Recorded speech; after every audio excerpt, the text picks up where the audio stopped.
c'est déjà demain.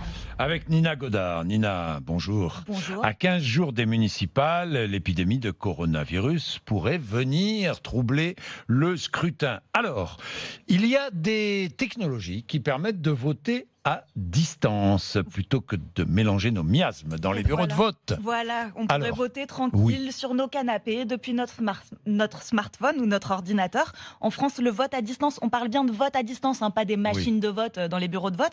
Le fait de voter en ligne, c'est déjà une réalité. Il y a par exemple l'application Le Vote qui a été développée par Orange. Elle est testée actuellement dans le Val d'Oise. Ils consultent les habitants du département sur le nom d'une rue par exemple ou sur l'emplacement d'un futur arrêt de bus. Le vote à distance, on l'a utilisé aussi pour des élections nationales, mais seulement les Français à l'étranger. Ils ont pu voter en 2012 notamment pour élire les députés, pour les législatives. Oui, mais depuis 2017, impossible. Le vote à distance présente des problèmes de sécurité. Absolument. Évidemment. C'est l'ANSSI qui a dit stop en 2017, l'ANSSI, l'Agence nationale pour la sécurité des systèmes d'information, à cause d'une menace extrêmement élevée de cyberattaques. C'est ce dont elle a parlé. Donc c'était 1 an après l'élection de Donald Trump et tous les soupçons d'ingérence russe qu'il y a eu autour. Et juste avant, les Pays-Bas aussi avaient renoncé au vote électronique pour la même raison, des risques de cyberattaque. Il y a eu aussi des échecs en Suisse l'année dernière. La Suisse qui voulait organiser des votations électroniques. Vous savez, les votations, ils adorent ça, les Suisses. Ils font voter les habitants sur à peu près tout, les congés, les ventes d'armes, la lutte contre la drogue. C'est mon accent suisse qui vous fait rire.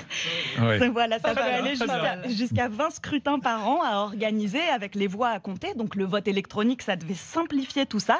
Mais avant, pour être sûr que ça fonctionne bien, la Suisse avait lancé un concours de hackers. Il leur avait dit, voilà, essayez de pirater nos systèmes, nos logiciels de vote à distance de manière indétectable. Celui qui réussit, il y a 40 000 € à gagner.